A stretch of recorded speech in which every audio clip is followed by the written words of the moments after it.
Welcome back to my channel. My name is Nayri, also known as Wedding Fashion Expert. This week, we are talking about the best wedding dress styles and things to consider for the larger chested bride.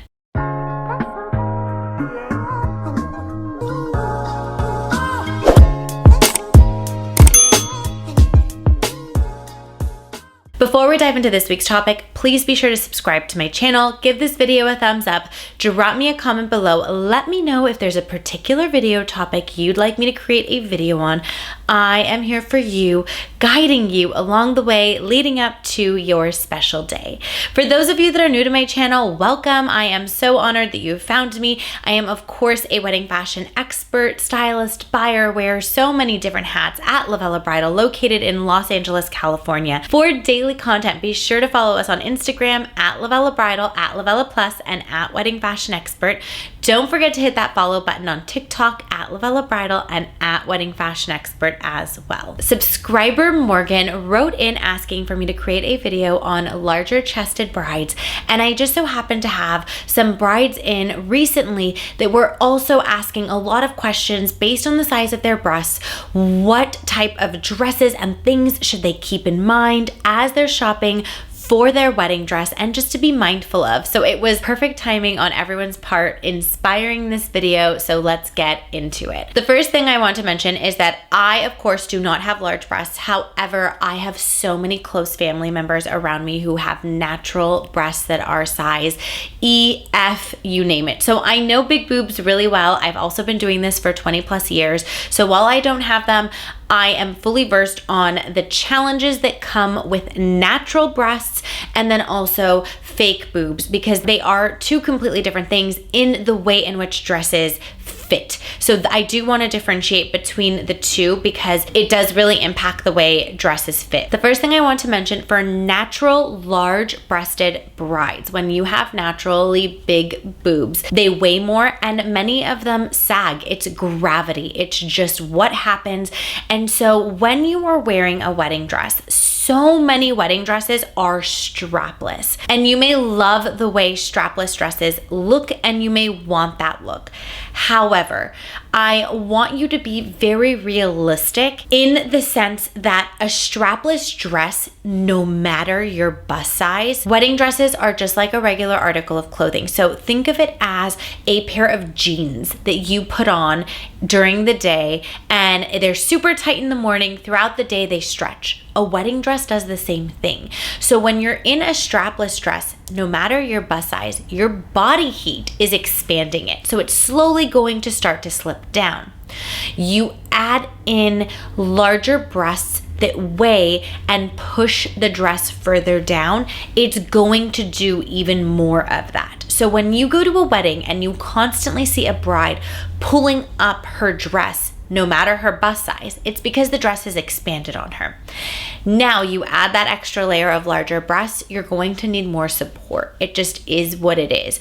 So I brought in some boning to show you what boning is. Boning is the structure that goes into the dress. It is a thick piece of plastic. There's also thin ones. We use this around the breast area or certain areas to manipulate a dress to sit a certain way.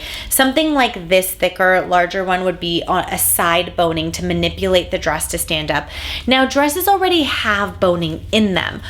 Our seamstresses add an additional layer because everyone's body, everyone's bust size is different and they need different layers of support.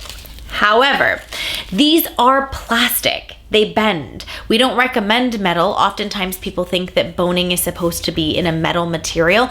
Imagine metal on your skin. That's pretty harsh. With body heat, because it's plastic, boning can bend. So the weight of breasts, what I've seen is it bends the boning and then you get a big side outward, and it's not only just the breast, it's also your waistline. So when you sit down, it bends, and then you stand up and then you have a bent piece of boning in a dress. And I'm sure you've had some dresses that you've worn that you have felt everything that I'm saying.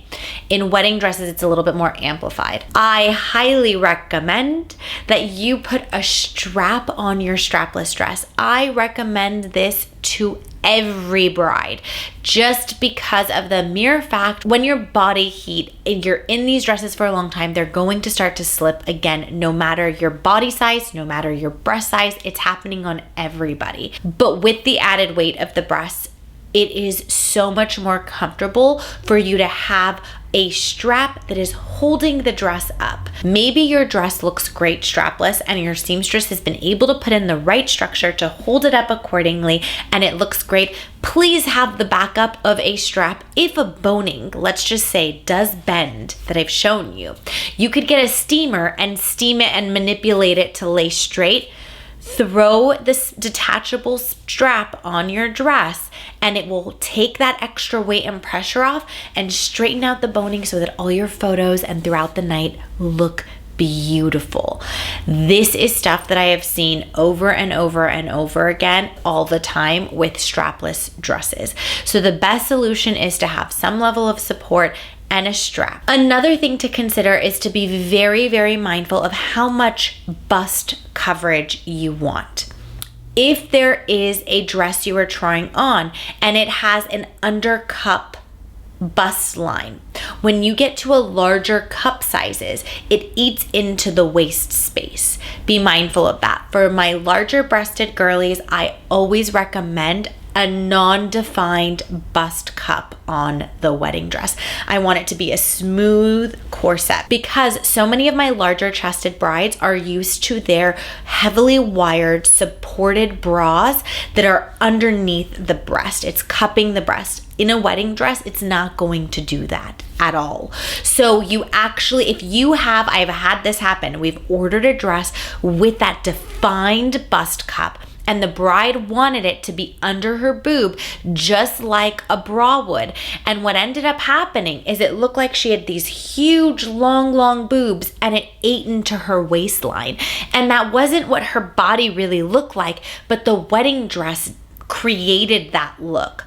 So eliminate the bust cup, or the other trick is order a smaller bust cup so that it's not actually going under your boob entirely. It's cutting it in half so that we can still see the shape of your waist and that elongation. You might think I'm nuts, but I swear it looks better. So you're better off with a little bit of a smaller cup size so that the underwire is not going under your bust and raising the top of it to give you more coverage on top, depending on how much cleavage you want to show. On a size chart, if your bust puts you in a larger size and your waist and hip puts you in a smaller size, there are designers that will do split sizing. Your stylist will help guide you here so that you're able to know what size you should order. Or we always recommend order up to accommodate your bust and take the rest of the dress in.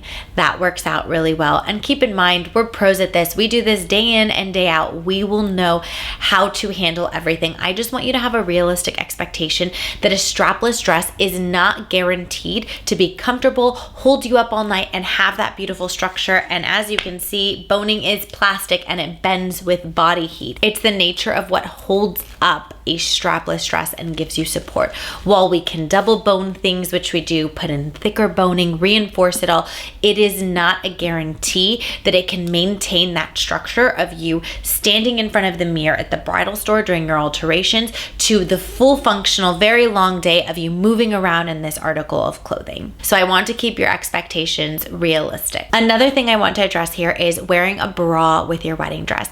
All my larger chested girlies do not feel comfortable going braless, and I'm too familiar with this.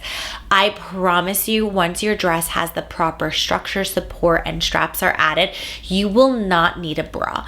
Maybe 1 to 2 brides annually, I will have a very small handful of brides where we sew her bra into the dress, and it's because the dress requires that bra to make it fit the way that we need it to. So it depends on the body, it depends on the dress for us to make this a really cohesive look all together, and every body and every dress is different. So when we take a random dress and a random body and put them together, each situation is going to be a little bit different. There's some trial and error, and we just figure it out until we get it to be what we need it to be at the end product. So be prepared to go braless. I know you're probably thinking I'm absolutely nuts, but I promise you these dresses have more structure than the clothing we're used to wearing on a daily basis that have a lot of stretch and give to it. So you are going to feel definitely more supported than you are in any other article of clothing. You will not need a bra unless your seamstress requests one to sew it in, and likely she's going to cut it up and sew it in a certain way, because we don't want you to wear a bra and the dress, because then it's two different articles and they could shift and show. We want everything sewn into the dress properly, so that all you have to do is slip into that dress on wedding day, zip it up, and feel your most beautiful self on that day. When it comes to trying dresses on, if you want to take a strapless bra with you for more comfort, go for it. But keep in mind, and I always have to kind of really massage this when I'm working with brides after a few dresses and they're like, oh, it's so much boob.